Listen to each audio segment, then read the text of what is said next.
ಶಾಂತಿ TV YouTube channel subscribe ಮಾಡಿ, bell icon press ಮಾಡಿ.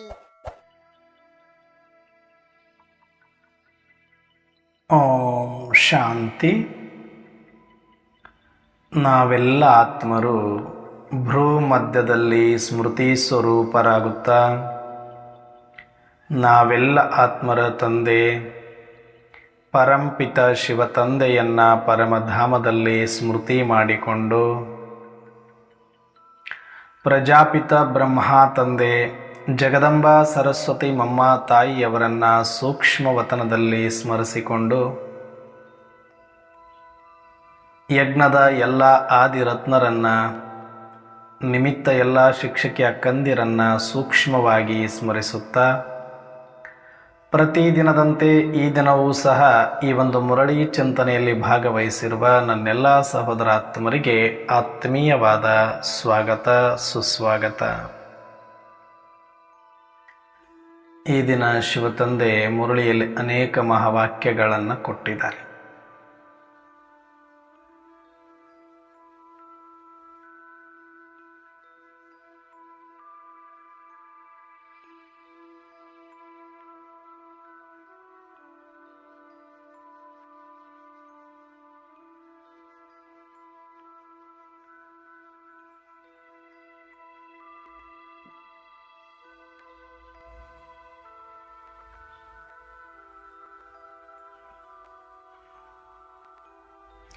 ಅದರಲ್ಲೂ ವಿಶೇಷವಾದ ವರದಾನವಿದೆ. ಆ ವರದಾನದ ಕುರಿತಾಗಿ ಸಂಕ್ಷಿಪ್ತವಾದ ಚಿಂತನೆಯನ್ನು ಮಾಡಿ.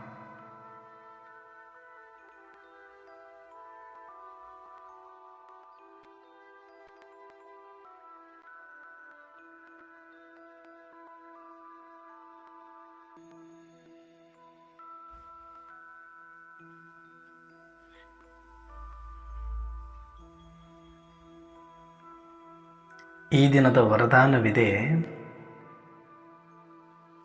ಲೈಟ್ ಹೌಸ್ನ ಸ್ಥಿತಿಯಲ್ಲಿ ಸ್ಥಿತರಾಗಿರುವಂತಹ ಪಾಪ ಕರ್ಮಗಳನ್ನು ಸಮಾಪ್ತಿ ಮಾಡುವಂತಹ ಪುಣ್ಯಾತ್ಮ ಭವ. ಲೈಟ್ ಹೌಸ್ನ ಸ್ಥಿತಿಯಲ್ಲಿ ಸ್ಥಿತರಾಗಿ ಪಾಪ ಕರ್ಮಗಳನ್ನು ಸಮಾಪ್ತಿ ಮಾಡುವಂತಹ ಪುಣ್ಯ ಆತ್ಮ ಭವ. ಜೀವನದಲ್ಲಿ ಬೆಳಕು ಅನ್ನೋದು ಬಹಳ ಪ್ರಮುಖ ಪಾತ್ರವನ್ನು ವಹಿಸ್ತದೆ. ಎಲ್ಲಿ ಬೆಳಕಿದೆಯೋ ಅಲ್ಲಿ ಅಂಧಕಾರವಿಲ್ಲ. ಎಲ್ಲಿ ಬೆಳಕಿದೆಯೋ ಅಲ್ಲಿ ಕ್ರಿಮಿಕೀಟಗಳಿಲ್ಲ. ಎಲ್ಲಿ ಬೆಳಕಿದೆಯೋ ಅಲ್ಲಿ ಪಾಪಕರ್ಮಗಳಿಲ್ಲ. ಸೂಕ್ಷ್ಮವಾಗಿ ಅವಲೋಕನ ಮಾಡಿ. ಉದಾಹರಣೆಗೆ, ನೀವು ಒಂದು ಮನೆಯಲ್ಲಿ ರಾತ್ರಿ ಊಟ ಎಲ್ಲ ಮುಗಿಸಿ ಮಲಗಬೇಕು ಅಂತ ನೀವು ಮಲಗುವ ಕೋಣೆಗೆ ಹೋಗುವಾಗ ಅಡಿಗೆ ಮನೆ, ಹಾಲು ಎಲ್ಲ ಲೈಟ್ಸನ್ನು ಆಫ್ ಮಾಡಿಕೊಂಡು ಹೋಗ್ತೀರಿ ಅಂತ ಇಟ್ಕೊಳ್ಳಿ. ಹಗಲೊತ್ತು ನಿಮಗೆ ಏನು ಎಷ್ಟು ಸ್ವಚ್ಛ ಮನೆ ತಳ ತಳ ತಳ ಹೊಳಿತದ ಅನ್ನೋ ಥರದಲ್ಲಿ ಅಡಿಗೆ ಮನೆ ಎಲ್ಲ ಕಾಣಿಸ್ತಾ ಇರ್ತದೆ. ರಾತ್ರಿ ನೀವು ಲೈಟ್ ಆಫ್ ಮಾಡಿ ಮಲಗಿಕೊಂಡಾಗ ಅಕಸ್ಮಾತಾಗಿ ಒಂದು 2 ಗಂಟೆಗೋ 3 ಗಂಟೆಗೋ ಅಥವಾ ಮಧ್ಯರಾತ್ರಿ 12-1 ಗಂಟೆಗೋ ನೀವು ಏನೋ ಸ್ವಲ್ಪ ನೀರು ಕುಡಿಬೇಕನ್ನಿಸ್ತು, ನೀರು ತೊಗೊಂಡೋಗಿರಲಿಲ್ಲ ಅಂತ ಕಿಚನ್ ಕಡೆಗೆ ಒಂದು ಸಲ ಬಂದ್ರಿ ಅಂತ ಇಟ್ಕೊಳ್ಳಿ. ಆಗ ಲೈಟ್ ಆನ್ ಮಾಡಿದ ತಕ್ಷಣ ಜಿಲ್ಲೆಗಳ ಸೌಂಡು, ಸಣ್ಣ ಪುಟ್ಟ ಓಡಾಡೋದು, ಹರಿದಾಡೋದು ಎಲ್ಲ ಲೈಟ್ ಹಾಕಿದ ತಕ್ಷಣ ಟಕ ಟಕ ಟಕ ಟಕ ತಮ್ಮ ಗೂಡು ಕಡೆ ಓಡೋಗಿ ಸೇರ್ಕೊಂಡ್ಬಿಡ್ತವೆ ಜಿರಳೆಗಳೆಲ್ಲ. ಲೈಟ್ ಇಲ್ಲ ಅಂದರೆ ನಮ್ಮದೇ ದರ್ಬಾರ್, ನಮ್ಮದೇ ಕಿಚನ್ ಅನ್ನೋ ಥರದಲ್ಲಿ ಎಲ್ಲ ರಾಜಾರೋಷವಾಗಿ ತಿರುಗಾಡ್ತಾ ಇರ್ತವೆ. ಹಾಗೆ ರಾತ್ರಿ ಹೊತ್ತಲ್ಲಿ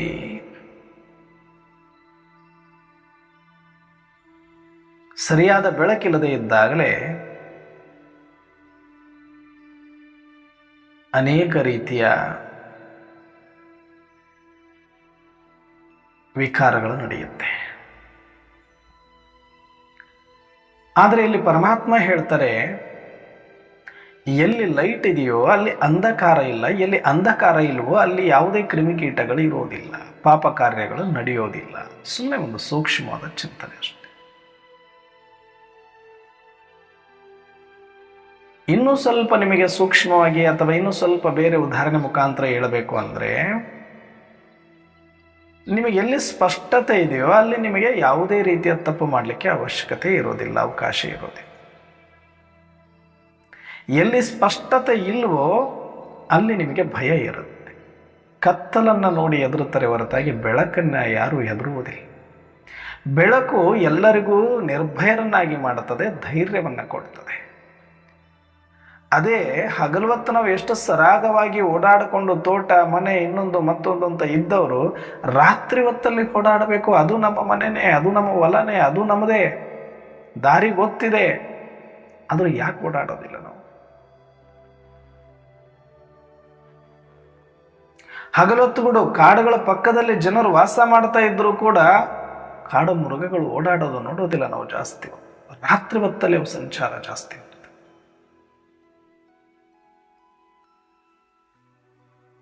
ಮನುಷ್ಯ ಮಲಗಿದ ಮೇಲೆ ಅವುಗಳ ದರ್ಬಾರ ಸ್ಟಾರ್ಟ್ ಆಗುತ್ತೆ. ರಾತ್ರಿ ಅಂದ್ರೇನೆ ಅಂಧಕಾರ, ಅಂಧಕಾರ ಅಂದ್ರೇನೆ ಭಯ. ಅದೇ ಬೆಳಕು ಹಾಕಿದ ತಕ್ಷಣನೇ ಕಳ್ಳತನ ಮಾಡಬೇಕು ಅಂದ್ರೂ ಕೂಡ ಲೈಟ್ ಇರೋ ಮನೆಗೆ ಹೋಗೋದಿಲ್ಲ, ಕತ್ತಲಿರೋ ಕಡೆ ಹೋಗ್ತಾನೆ ಕಳ್ಳ. ತಾನು ಕಾಣಿಸ್ಕೊಳ್ಬಾರ್ದು, ತಾನು ಮಾಡುವ ಕಳ್ಳತನ ಯಾರು ನೋಡಬಾರದು. ಅಕಸ್ಮಾತ್ ಯಾರಾದ್ರೂ ಲೈಟ್ ಹಾಕಿದ್ರು ಅಂದ ತಕ್ಷಣ ಅಲ್ಲಿಂದ ಪರಾರಿ ಆಗ್ಬಿಡ್ತಾರೆ.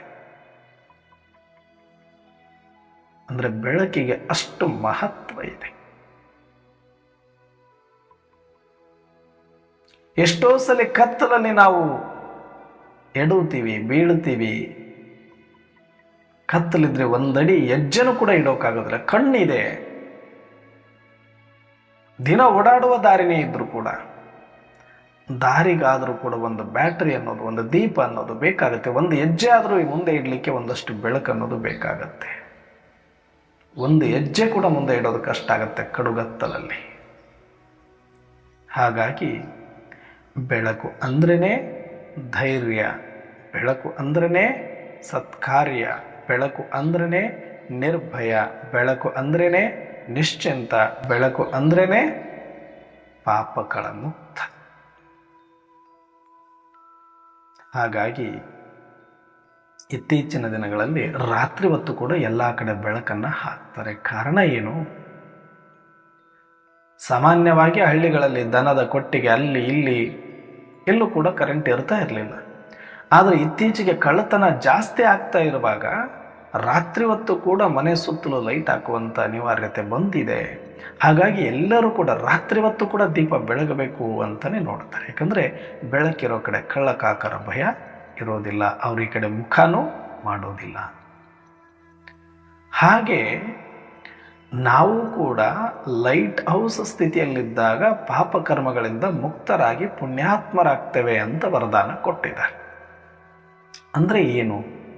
ಇಲ್ಲಿ ನಮಗೆ ಲೈಟ್ ಅಂದರೆ ಯಾವುದು? ಕೈಯಲ್ಲಿ ಒಂದು ಟಾರ್ಚ್ ಇಟ್ಕೊಂಡು ಓಡಾಡಿದ್ರೆ ಆಯ್ತಾ, ಅಥವಾ ತಲೆ ಮೇಲೆ ಒಂದು ಮರ್ಕ್ಯೂರಿ ಕಟ್ಕೊಂಡು ಓಡಾಡಿದ್ರೆ ಆಗತ್ತಾ ಅಂದರೆ ಆ ರೀತಿ ಅಲ್ಲ. ಇದು ಸ್ಥೂಲ ಲೈಟಿನ, ಸ್ಥೂಲ ಬೆಳಕಿನ ಮಾತು ಅಲ್ಲ.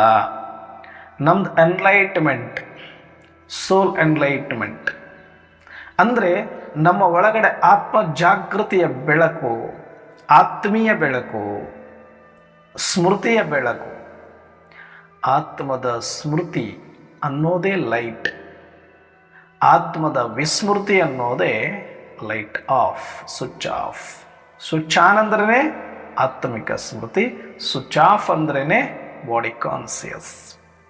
ಸೋಲ್ ಕಾನ್ಸಿಯಸ್ ಈಸ್ ಲೈಟ್. ಹಾಗಾಗಿ ನಾವಿದೊಂದು ಅಭ್ಯಾಸ ಮಾಡಬೇಕಾಗಿದೆ. ನನ್ನ ಆತ್ಮ ಆತ್ಮ ಆತ್ಮ ಆತ್ಮ. ಯಾರ ಒಳಗಡೆ ಆತ್ಮದ ಸ್ಮೃತಿ ಇದೆಯೋ, ಆತ್ಮದ ದೃಷ್ಟಿ ಇದೆಯೋ, ಆತ್ಮೀಯತೆ ಇದೆಯೋ, ಅವರು ಸದಾಕಾಲ ಜಾಗತಿ ಜ್ಯೋತ್, ಜಾಗತಿ ಜ್ಯೋತ್, ನಿರಂತರ ಬೆಳಗುವ ಲೈಟ್ ಆಗಿದೆ. ಹಾಗೆ ಯಾರು ಬೆಳಗ್ಗೆ ಎದ್ದಾಗಿನಿಂದ ರಾತ್ರಿ ಮಲಗುವ ತನಕ ಆತ್ಮದ ಸ್ಮೃತಿಯ ಸ್ವಿಚ್ಚನ್ನು ಆನ್ ಮಾಡಿಕೊಂಡು ಆ ಪ್ರಕಾಶದಲ್ಲೇ ಎಲ್ಲ ಕರ್ಮಗಳನ್ನು ಮಾಡುತ್ತಾರೆಯೋ ಅವರು ಎಂದಿಗೂ ತಪ್ಪು ಮಾಡುವುದಿಲ್ಲ. ಆತ್ಮಿಕ ಸ್ಮೃತಿಯ ಲೈಟ್ ಯಾರ್ದು ಆನ್ ಆಗಿರುತ್ತೋ ಅಲ್ಲಿ ಪರಮಾತ್ಮನ ಸಿಸಿ ಕ್ಯಾಮ್ರಾವು ಕೂಡ ಇರುತ್ತೆ. ಅಂದರೆ ಪರಮಾತ್ಮನ ಸ್ಮೃತಿ ಅನ್ನೋದೇ ಸಿಸಿ ಕ್ಯಾಮ್ರಾ, ಆತ್ಮದ ಸ್ಮೃತಿ ಅನ್ನೋದೇ ಲೈಟ್. ಹಾಗಾಗಿ ಎಲ್ಲಿ ಲೈಟ್ ಇದೆ, ಎಲ್ಲಿ ಸಿಸಿ ಕ್ಯಾಮ್ರಾ ಇದೆ, ಅಲ್ಲಿ ಯಾರಾದರೂ ತಪ್ಪು ಮಾಡಲಿಕ್ಕೆ ಹೇಗೆ ಸಾಧ್ಯ? ಹಾಗೆ ನಾವು ಆತ್ಮದ ಸ್ಮೃತಿಯಲ್ಲಿ ಬೆಳಿಗ್ಗೆ ಎದ್ದಾಗಿನಿಂದ ರಾತ್ರಿಯಲ್ಲಿ ಇರ್ತಾ ಇರ್ತಾ ಇರ್ತಾ ಇರ್ತಾ ಹೇಗೆ ಸೂರ್ಯ ಉದಯದಿಂದ ಹಿಡಿದು ಮಧ್ಯಾಹ್ನದಲ್ಲಿ ಪ್ರಕಾಶಮಯವಾಗಿ ಬೆಳಗುವಂತೆ ನಾವು ಆ ಸ್ಮೃತಿಯ ತೇಜಸ್ಸನ್ನು ಹೆಚ್ಚು ಮಾಡ್ತಾ ಮಾಡ್ತಾ ಮಾಡ್ತಾ ಮಾಡ್ತಾ ಅತಿ ಪ್ರಕಾಶವಾದ ಬೆಳಕಿನಲ್ಲಿ, ಸ್ಮೃತಿಯ ಬೆಳಕಿನಲ್ಲಿ ನಮ್ಮ ಬದುಕನ್ನು ಕಟ್ಟಿಕೊಂಡಾಗ ನಾವು ಲೈಟ್ ಹೌಸ್ ಆಗ್ತೇವೆ. ಆಗ ನಮ್ಮ ಲೈಟ್ ಎಲ್ಲರಿಗೂ ಕಾಣಿಸುತ್ತೆ. ಬೇರೆಯವರಿಗೆ ನಮ್ಮ ವ್ಯಕ್ತಿತ್ವ ಸ್ಪಷ್ಟವಾಗಿ ಕಾಣಿಸುತ್ತೆ, ನಮ್ಮ ಕರ್ಮಗಳು ಸ್ಪಷ್ಟವಾಗಿ ಕಾಣಿಸುತ್ತೆ. ನೋಡಿ, ಇದು ಎಷ್ಟು ಚೆನ್ನಾಗಿದೆ ಕ್ಲಾಸ್. ನಾನು ಅನ್ಕೊಂಡೇ ಇಲ್ಲ ಹಿಂಗೆಲ್ಲ ಯೋಚನೆ ಮಾಡಬಹುದು ಅಂತ.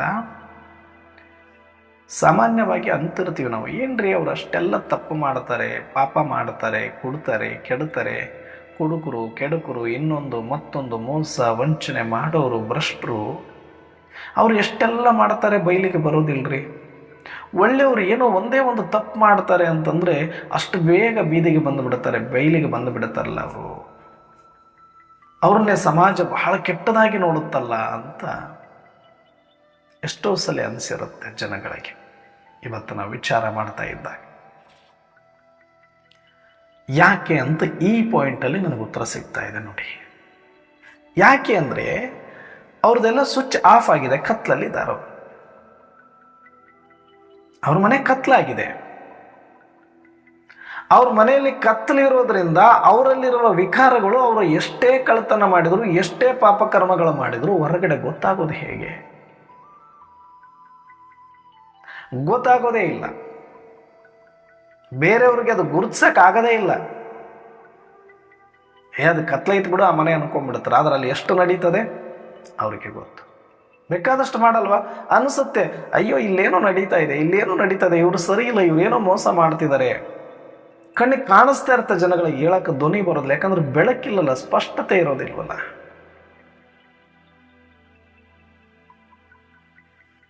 ಪಕ್ಕದ ಮನೆಯಲ್ಲಿ ಒಗ್ಗರಣೆ ಹಾಕಿದ್ರೆ ಸುವಾಸನೆ ಬರುತ್ತೆ, ಆದರೆ ಇದೇ ಅಡಿಗೆ ಮಾಡಿದ್ದಾರೆ ಅಂತ ಹೆಂಗೆ ಹೇಳಕ್ಕಾಗತ್ತೆ? ನೋಡೋದಿಲ್ಲ, ಸ್ಮೆಲ್ ಏನೋ ಮಾಡಿ ಅಜ್ಯೂಮ್ ಮಾಡ್ಬೋದು ಅಷ್ಟೇ. ಆದರೆ ಸ್ಪಷ್ಟತೆ ಇಲ್ಲದೆ ಇರೋ ಕಾರಣಕ್ಕೆ ಇದೇ ಅಡಿಗೆ ಅಂತ ಹೇಳೋಕ್ಕಾಗೋದಿಲ್ಲ. ಹೇಗೋ ಹಾಗೆ ಭ್ರಷ್ಟರಿದ್ದಾರೆ ಇವರು ಅಂತ ಗೊತ್ತಾಗುತ್ತೆ ಜನಕ್ಕೆ, ಸಮಾಜಕ್ಕೆ. ಇವನು ಒಳ್ಳೆಯವನಲ್ಲ, ಇವನು ಪಾಪಿ ಅಂತ ಗೊತ್ತಾಗುತ್ತೆ. ಆದರೆ ಸ್ಪಷ್ಟವಾಗಿ ಜನಗಳು ಅವನನ್ನು ಗುರುತಿಸ್ಲಿಕ್ಕೆ ಆಗೋದಿಲ್ಲ. ಅವನು ಯಾವಾಗ ಮಾಡುತ್ತಾನೆ, ಏನು ಮಾಡುತ್ತಾನೆ, ಏನೆಲ್ಲ ಮಾಡುತ್ತಾನೆ ಗೊತ್ತಾಗೋದಿಲ್ಲ. ಯಾಕೆ? ಅವನು ಸ್ವಿಚ್ ಆಫ್ ಇರೋದ್ರಿಂದ, ಅವನು ಕತ್ಲಲ್ಲಿರೋದ್ರಿಂದ, ಅವನು ವಿಸ್ಮೃತಿಯಲ್ಲಿ ಇರೋದ್ರಿಂದ, ಅವನು ಅನೇಕ ಪಾಪಕರ್ಮಗಳು ಮಾಡಿದರೂ ಕೂಡ ಸಮಾಜಕ್ಕೆ ಸ್ಪಷ್ಟತೆ ಇರೋದಿಲ್ಲ. ಹಾಗಾಗಿ ಅವನು 10 ಅಲ್ಲ 100 ಮಾಡಿ ತಪ್ಪಿಸ್ಕೊಂಡು ಹೋಗ್ತಾನೆ. ಸಮಾಜಕ್ಕೆ ಗೊತ್ತಿದೆ ಅವನು ಕೆಟ್ಟವನಂತ. ಆದ್ರೆ ಬೀದಿಗೆ ಬಂದಾನಂದ್ರೆ ಬಂದಿಲ್ಲ ಅವನು. ಆದರೆ ಯಾರು ಒಂದಷ್ಟು ಅಧ್ಯಾತ್ಮದ ಕಡೆ ಮುಖ ಮಾಡಿರ್ತಾರೋ, ಸಾತ್ವಿಕ ಜೀವನವನ್ನು ಅಳವಡಿಸಿಕೊಂಡಿರ್ತಾರೋ, ಒಂದಷ್ಟು ಪರಮಾತ್ಮನ ಸ್ಮೃತಿಯಲ್ಲಿ ಇರ್ತಾರೋ, ಅಥವಾ ತನ್ನ ಅಂತರಂಗದ ಒಂದು ಜಾಗೃತಿಯನ್ನು ಮಾಡಿಕೊಂಡು ಒಂದಷ್ಟು ಲೈಟನ್ನು ಬೆಳಗಿಸಿಕೊಂಡು ಶುದ್ಧವಾದ ಜೀವನವನ್ನು ಮಾಡ್ತಾರೋ, ಅವರು ಬೆಳಕು ಹಾಕ್ಕೊಂಡ್ಬಿಟ್ಟಿರ್ತಾರೆ. ಅವ್ರ ಮನೆಗೆ ಬೆಳಗಿರುತ್ತೆ. ಅವ್ರ ಮನೆ ಬೆಳಗ್ತಾ ಇರೋದ್ರಿಂದ ಎಲ್ಲ ಮನೆ ಕತ್ತಲಿದ್ದು ಒಂದು ಮನೆ ಬೆಳಗ್ತಾ ಇತ್ತು, ಒಂದು ಮನೆ ಮುಂದೆ ದೀಪ ಇತ್ತು ಅಂದ್ರೆ ಇಡೀ ಊರಿನ ಅಟ್ರಾಕ್ಷನ್ ಹೆಂಗೆ ಆ ಒಂದು ಮನೆ ಕಡೆಗೆ ಬರುತ್ತೋ, ಎಲ್ಲ ಕಡೆ ಕತ್ತಲಿದ್ದಾಗ ಒಂದು ಲೈಟ್ ಇತ್ತು ಅಂದರೆ ಹೆಂಗೆ ಆ ಲೈಟಿನ ಕಡೆಗೆ ಎಲ್ಲರದ್ದು ಗಮನ ಹೋಗುತ್ತೋ, ಹಾಗೆ ಇಡೀ ಜಗತ್ತಲ್ಲಿರೋರು ಎಲ್ಲರ ಮನೆಯೂ ಕೂಡ ಕತ್ತಲಾಗಿದೆ, ಸ್ವಿಚ್ ಆಫ್ ಆಗಿದೆ, ವಿಸ್ಮೃತಿಯಲ್ಲಿ ಇದ್ದಾರೆ ಅವರು. ಆದರೆ ಯಾರೋ ಒಬ್ಬ ವ್ಯಕ್ತಿ ಇಂತಹ ಕಲಿಯುಗದಲ್ಲಿ ಸ್ವಿಚ್ ಆನ್ ಮಾಡಿಕೊಂಡು ಆತ್ಮಿಕ ಸ್ಮೃತಿಯಲ್ಲಿ, ಆತ್ಮೀಯತೆಯಲ್ಲಿ ಶುದ್ಧ ಜೀವನವನ್ನು ಮಾಡ್ತೇನೆ ಅಂತ ಒಂದು ಲೈಟ್ ಹಾಕ್ಕೊಂಡಾಗ, ಅದರಲ್ಲೂ ಪರಮಾತ್ಮನ ವಿಶೇಷ ಸ್ಪೆಷಲ್ ಶಿಶಿ ಕ್ಯಾಮ್ರಾವೂ ಇದ್ದಾಗ ರೆಕಾರ್ಡ್ ಆಗ್ಬಿಡುತ್ತೆ. ಒಂದು ಸಣ್ಣ ತಪ್ಪು ಕೂಡ ಜನಗಳು, ಯಾಕಂದ್ರೆ ದೃಷ್ಟಿ ಎಷ್ಟು ಜನಗಳದ್ದಿರುತ್ತೆ, ಎಲ್ಲರ ದೃಷ್ಟಿ ಈ ಲೈಟ್ ಹೌಸ್ ಲೈಟ್ ಮನೆ ಮೇಲೆ ಇರುತ್ತೆ, ಬೆಳಕಿನ ಮನೆ ಮೇಲೆ ಇರುತ್ತೆ. ಇಲ್ಲಿ ಏನೇ ಒಂದು ಸಣ್ಣ ಘಟನೆ ನಡೆದರೂ ಕೂಡ ಸ್ಪಷ್ಟವಾಗಿ ಗುರುತಿಸ್ತಾರೆ ಜನ, ಪ್ರೂಫ್ ಕೂಡ ಇರುತ್ತೆ ಅವರಿಗೆ. ಹಾಗಾಗಿ ಬೇಗ ಬಯಲಿಗೆ ಬಂದ್ಬಿಡ್ತಾರೆ. ಹಾಗಾಗಿ ಈಗ ಯಾರು ಹೆಚ್ಚು ಕೇರ್ಫುಲ್ ಆಗಿರಬೇಕು? ಲೈಟ್ ಆಫ್ ಇರೋರಲ್ಲ, ಸ್ವಿಚ್ ಆಫ್ ಮಾಡ್ಕೊಂಡಿರೋರಲ್ಲ, ಅಜ್ಞಾನದಲ್ಲಿರೋರಲ್ಲ, ಪಾಪಕರ್ಮಗಳನ್ನು ಮಾಡುತ್ತಿರೋರಲ್ಲ. ಯಾರು ಆಧ್ಯಾತ್ಮದ ಕಡೆ ಮುಖ ಮಾಡಿದ್ದೇವೆ, ಯಾರು ಸಚ್ಚಾರಿತ್ರ್ಯವಂತ ಜೀವನವನ್ನು ನಡೆಸಬೇಕು ಅಂತ ಇದ್ದೇವೆ, ಯಾರು ಪವಿತ್ರರಾಗಿ ಬದುಕನ್ನು ಬೆಳಗಿಸಿಕೊಳ್ಬೇಕು ಅಂತ ಬಂದಿದ್ದೇವೆ, ಯಾರು ನಮ್ಮ ಆತ್ಮದ ಸ್ಮೃತಿಯನ್ನು ಎನ್ಲೈಟ್ ಮಾಡಿಕೊಂಡಿದ್ದೇವೆ, ಪರಮಾತ್ಮನ ಸ್ಮೃತಿಯಲ್ಲಿದ್ದೇವೆ, ಸತ್ಯಶುದ್ಧ ಬದುಕನ್ನು ಬದುಕಬೇಕಂತೇವೆ, ನಾವು ಬಿ ಕೇರ್ಫುಲ್ ಆಗಿರಬೇಕು. ಹೇಗೆ ಕಪ್ಪು ಬಟ್ಟೆಯ ಮೇಲೆ ಎಷ್ಟೇ ಕಲೆಗಳಿದ್ರೂ ಕೂಡ ಅದು ಕಾಣಿಸೋದಿಲ್ಲ, ಹೇಗೋ ಬಿಳಿ ಬಟ್ಟೆಯ ಮೇಲೆ ಒಂದು ಸಣ್ಣ ಕಲೆಯೂ ಕೂಡ ದೊಡ್ಡದಾಗಿ ಕಾಣಿಸುತ್ತೆ, ಎಲ್ಲರಿಗೂ ಸ್ಪಷ್ಟವಾಗಿ ಗೋಚರಿಸುತ್ತೆ, ಹೇಗೋ ಹಾಗೆ ಸಾತ್ವಿಕ ಜೀವನ ಮಾಡುವವರು ಒಂದು ಸಣ್ಣ ಮಿಸ್ಟೇಕು ಕೂಡ, ಒಂದು ಸಣ್ಣ ತಪ್ಪು ಕೂಡ ಜನಗಳಿಗೆ ಸಹಿಸ್ಲಿಕ್ಕಾಗೋದಿಲ್ಲ. ಅದಕ್ಕೆ ಅಷ್ಟು ವಿರೋಧಗಳು, ಅಷ್ಟು ಮಾತುಗಳು, ಅಷ್ಟು ಪ್ರಚಾರ ಅದಕ್ಕೆ ಸಿಗುತ್ತೆ.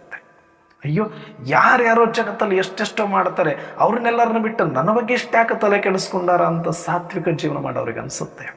ಅಪ್ಪಿತಪ್ಪಿ ನಾನು ಎಂದೂ ತಪ್ಪೇ ಮಾಡಿಲ್ಲ, ಇವತ್ತೇನೋ ಒಂದು ಸಣ್ಣ ತಪ್ಪು ಮಾಡಿದ್ದೀನಿ ಅಂತಂದ್ರೂ ಕೂಡ ಎಲ್ಲರೂ ಹಿಂಗೆ ಯಾಕೆ ಮಾಡ್ತಾರೆ ಅಂತ ಒಂದು ಸಲ ಯೋಚನೆ ಬರಬಹುದು. ಆದರೆ ಇದು ಯೋಚನೆ ಮಾಡುವಂಥದ್ದಲ್ಲ. ನನ್ನ ತಪ್ಪು ಸ್ಪಷ್ಟವಾಗಿ ಕಾಣಿಸ್ತಾ ಇದೆಯಲ್ಲ, ಆ 100 ಜನಗಳು ನನ್ನನ್ನು ತಿದ್ದಲಿಕ್ಕೆ ಸಹಯೋಗ ಮಾಡ್ತಿದಾರಲ್ಲ, ನನ್ನ ಒಂದು ತಪ್ಪು ನಾನು ಮರೆತರೂ ಕೂಡ ಜನಗಳು ನನಗೆ ಎಚ್ಚರಿಸಲಿಕ್ಕೆ ಇಷ್ಟೆಲ್ಲ ಜನಗಳನ್ನ ಭಗವಂತ ಇಟ್ಟಿದ್ದಾನಲ್ಲ ಅಂತ ನಾವು ತಿಳ್ಕೊಂಡ್ಬಿಟ್ರೆ ನಾವು ಬಹಳ ಬೇಗ ಮೇಲೆ ಹೋಗ್ತೇವೆ. ಆದರೆ ಇಷ್ಟೆಲ್ಲ ಜನಗಳು ಎಷ್ಟು ತಪ್ಪು ಮಾಡಿದ್ರು ಏನೂ ಹೇಳ್ತಾ ಇಲ್ಲ, ನಾನೊಂದು ಸಣ್ಣ ತಪ್ಪು ಮಾಡಿದರೆ ನನಗೆ ಇಷ್ಟೆಲ್ಲ ಜನಗಳು ನನ್ನ ಬಗ್ಗೆ ಮಾತಾಡ್ತಾರೆ ಅಂತ ಕುಗ್ಗಿ ಹೋದರೆ ಮತ್ತೆ ಮೇಲೆ ಹೇಳೋಕ್ಕಾಗೋದಿಲ್ಲ. ಹಾಗಾಗಿ ಸಾತ್ವಿಕ ಜೀವನ ಮಾಡೋರಿಗೆ ಇದು ಒಂದು ಸ್ಪಷ್ಟವಾಗಿ ಗೊತ್ತಿರಬೇಕು. ನಾನು ಏನು, ನನ್ನ ಗುರಿ ಏನು, ನಾನು ಎಲ್ಲಿಗೆ ಮುಟ್ಟಬೇಕು, ನನ್ನ ಲೈಫ್ ಹೇಗಿರಬೇಕು, ಆ ನಿರ್ಧಾರ ನಾನೇ ಮಾಡಬೇಕು. ನನ್ನ ಬುದ್ಧಿಗೆ, ನನ್ನ ಶಕ್ತಿಗೆ ಅನುಸಾರವಾಗಿ ನಾನು ಏನು ಮಾಡಬಲ್ಲೆ, ನಾನು ಎಲ್ಲಿಗೆ ಮುಟ್ಟಬೇಕು ಅನ್ನೋ ಸ್ಪಷ್ಟತೆ ನನಗಿರಬೇಕು. ನನ್ನ ಜೀವನದ ನಿರ್ಧಾರಗಳನ್ನು ನಾನೇ ತೆಗೆದು ಸಮಾಜಕ್ಕಾಗಿ ಎದುರಿ, ಜನಗಳಿಗೆ ಎದುರಿ ಆಗಿ ಅಲ್ಲ. ನನ್ನ ಬುದ್ಧಿಯನ್ನು ಬೇರೆಯವ್ರ ಕೈಗೆ ಕೊಟ್ಟಿದ್ದೆ ಆದರೆ ಒಂದು ಸ್ವಲ್ಪ ಹೆಚ್ಚು ಕಡಿಮೆ ಆದರೂ ಕೂಡ 10 ಕಲ್ಲುಗಳನ್ನು ಎಸೆಯೋದಂತೂ ಪಕ್ಕ. ಆ 10 ಕಲ್ಲುಗಳು ಎಸೆದಾಗ ನೀನು ಕುಗ್ಗಿ ಮತ್ತೆ ಬಿದ್ದು ಹೋಗಿಬಿಡುತ್ತೆ. ಹಾಗಾಗಿ ಬುದ್ಧಿ ಬೇರೆಯವ್ರ ಕೈಗೆ ಕೊಡದೆ ಸುಭದ್ರವಾಗಿದ್ದರೆ, ದೃಢ ನಿಶ್ಚಯದವರಾಗಿದ್ದರೆ, ಆತ್ಮವಿಶ್ವಾಸಿಗಳಾಗಿದ್ದರೆ, ನಿಮ್ಮ ಲೈಟ್ ತೇಜಸ್ಸಾಗಿತ್ತಂದರೆ, ತುಂಬ ಜೋರಾಗಿ ಉರಿತಾ ಇತ್ತು ಅಂದರೆ, ಬೆಳಗುವ ಲೈಟ್ಗೆ ಹೇಗೆ ಒಂದಷ್ಟು ಸೊಳ್ಳೆಗಳ ಅಡ್ಡ ಬರುವಂತೆ ಆತ್ಮಿಕ ಸ್ಮೃತಿಯಲ್ಲಿದ್ದು ಸತ್ಯ ಜೀವನ ಮಾಡುವಾಗ ಒಂದಷ್ಟು ಪರಿಸ್ಥಿತಿಗಳನ್ನೋದು ಅಡ್ಡ ಬಂದಾಗ ಅವು ಹೋಗ್ತವೆ, ಬರ್ತವೆ. ಲೈಟ್ ಇದ್ದೇ ಇರುತ್ತೆ ಅನ್ನೋ ಸ್ಪಷ್ಟತೆ ಗೊತ್ತಿದ್ದಾಗ ಕುಗ್ಗೋದಿಲ್ಲ. ಬದಲಾಗಿ ಪ್ರತಿಯೊಬ್ಬರನ್ನು ಕೂಡ ನನ್ನನ್ನು ತಿದ್ದುವ ಲೇಖನಿಗಳಂತ ನಾನು ತಿಳಿದಾಗ ಇನ್ನು ಎತ್ತರಕ್ಕೆ ಬೆಳೆಯುವ ಅವಕಾಶ ಇರುತ್ತೆ. ಹಾಗಾಗಿ ನಾವು ಯಾರೋ ಏನೋ ಅಂದು ಬಿಡುತ್ತಾರೆ, ಅಯ್ಯೋ ನಾನು ತುಂಬ ಒಳ್ಳೆಯವನಂತ ಹೇಳಿಸ್ಕೋಬೇಕಾಗಿತ್ತು, ನನ್ನ ಬಗ್ಗೆ ಹಿಂಗೆಲ್ಲ ಮಾತಾಡಿಬಿಡ್ತಾರೆ ಅನ್ನುವಂಥದ್ದು ಇವರು ಸರ್ಟಿಫಿಕೇಟ್ಗೋಸ್ಕರ ನಾವು ಕೂತ್ಕೊಂಡ್ರೆ ಕುಗ್ಗಿ ಹೋಗಿಬಿಡುತ್ತೆ.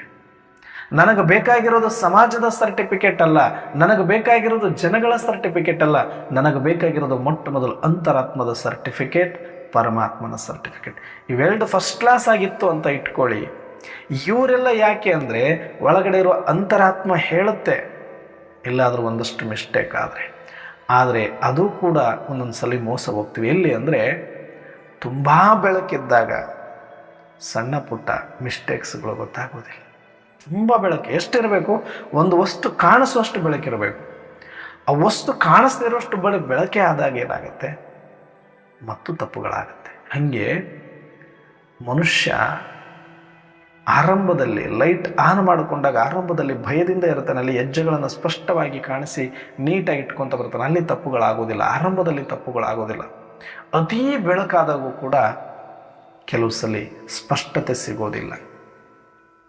ಎಲ್ಲವೂ ನನಗೆ ಗೊತ್ತಾಗ್ಬಿಟ್ಟಿದೆ ಅನ್ನುವಂಥ ಭ್ರಮೆ ಅಥವಾ ಯಾವುದೋ ಒಂದು ಅತೀ ಬೆಳಕು ಆವರಿಸಿಕೊಂಡಾಗಲೂ ಕೂಡ ಸ್ವಲ್ಪ ಅಲ್ಲಿ ಸ್ಪಷ್ಟತೆ ಕಡಿಮೆ ಆದಾಗ ಒಂದಷ್ಟು ಮಿಸ್ಟೇಕ್ಸ್ಗೆ ಅವಕಾಶಗಳಿರುತ್ತೆ. ಹಾಗಾಗಿ ಅವರೆಲ್ಲರನ್ನೂ ಕೂಡ ಯಾಕಂದ್ರೆ ಅಂತರಾತ್ಮದ ಕೂಗು ಕೇಳಿಸೋದಿಲ್ಲ, ಪರಮಾತ್ಮನೂ ಹೇಳೋಕ್ಕಾಗೋದಿಲ್ಲ. ಹಾಗಾಗಿ ಈ ಸಮಾಜವನ್ನು ಇಟ್ಟಿರೋದು. ಅವ್ರು ಹೇಳ್ತಾರೆ, ನೋಡಿ ಇಲ್ಲಿ ತಪ್ತಾ ಇದೆಯಾ, ನೀನು ತುಂಬ ಮೇಲೆ ಹೋಗಬೇಕು, ನೀನು ತುಂಬ ದೊಡ್ಡದಾಗೇನೋ ಸಾಧನೆ ಮಾಡಬೇಕು, ಆ ಸ್ಥಾನದಲ್ಲಿ ನಿನ್ನನ್ನು ನೋಡಬೇಕು, ಈ ರೀತಿಯ ಸಣ್ಣ ಪುಟ್ಟ ತಪ್ಪುಗಳು ನಿನ್ನಿಂದ ಆಗಬಾರದು, ನಿಮ್ಮನ್ನು ಈ ರೀತಿಯಲ್ಲಿ ನೋಡೋಕ್ಕಾಗಲ್ಲ ಅಂತ ಹೇಳ್ತಿದ್ದಾರೆ. ಬಿಟ್ಟರೆ ಹಾಗೆ ತಗೊಳ್ಬೇಕು. ಬಿಟ್ಟರೆ ನಾವು ಅಯ್ಯೋ ನನ್ನ ವಿರೋಧ ಮಾಡ್ತಿದ್ದಾರೆ, ನಮಗೇನೆಲ್ಲ ಪಾಠ ಹೇಳ್ತಾ ಇದ್ದಾರೆ, ನಮ್ಮ ಪಾಠ ಕಲಿತು ನಮಗೇ ಹೇಳ್ತಿದ್ದಾರೆ, ಅಯ್ಯೋ ಇವರೆಲ್ಲ ಏನು ನನಗೆ ಹೇಳುವಷ್ಟು ದೊಡ್ಡವರ, ಆ ರೀತಿ ಅಲ್ಲ. ನಮ್ಮನ್ನು ಎಲ್ಲಿ ನೋಡ್ಬೇಕು ಅಂದ್ಕೊಂಡಿದ್ರು, ಏನೋ ಆಗಬೇಕು ಅಂದ್ಕೊಂಡಿದ್ರು, ಅವರಿಗೆ ನಾವು ಕೆಳಗಡೆ ಇರೋದು ಇಷ್ಟ ಆಗೋದಿಲ್ಲ. ಆ ಒಂದು ಪ್ರೀತಿಯ ಕಾಳಜಿಯಲ್ಲಿ ಅವರು ಮಾತಾಡಿರ್ತಾರೆ ಅಂತ ತಗೊಂಡು ಅದನ್ನು ಇನ್ನೂ ಚಂದ ನಾವು ಪ್ರೆಸೆಂಟ್ ಮಾಡಿ ನೀಟಾಗಿ ಅದನ್ನು ಮತ್ತೆ ಅರ್ಥ ಮಾಡಿಕೊಂಡು ಅದನ್ನು ಸರಿಯಾಗಿ ಇರುವಂಥ ಅವಕಾಶವನ್ನು ಬಳಸಿಕೊಂಡು ಆ ಗುರಿಯನ್ನು ಮುಟ್ಟಿ ಮತ್ತೆ ಅವರಿಂದಲೇ ವೇಷ ಅಂತ ಅನಿಸಿಕೊಳ್ಳೋದೇ ಸಾಧನೆ. ಹಾಗಾಗಿ ನಾವೆಲ್ಲರೂ ಕೂಡ ಆತ್ಮಿಕ ಸ್ಮೃತಿಯ ಲೈಟನ್ನು ಸ್ಪಷ್ಟವಾಗಿ ಉರಿಸಿಕೊಳ್ಳೋಣ.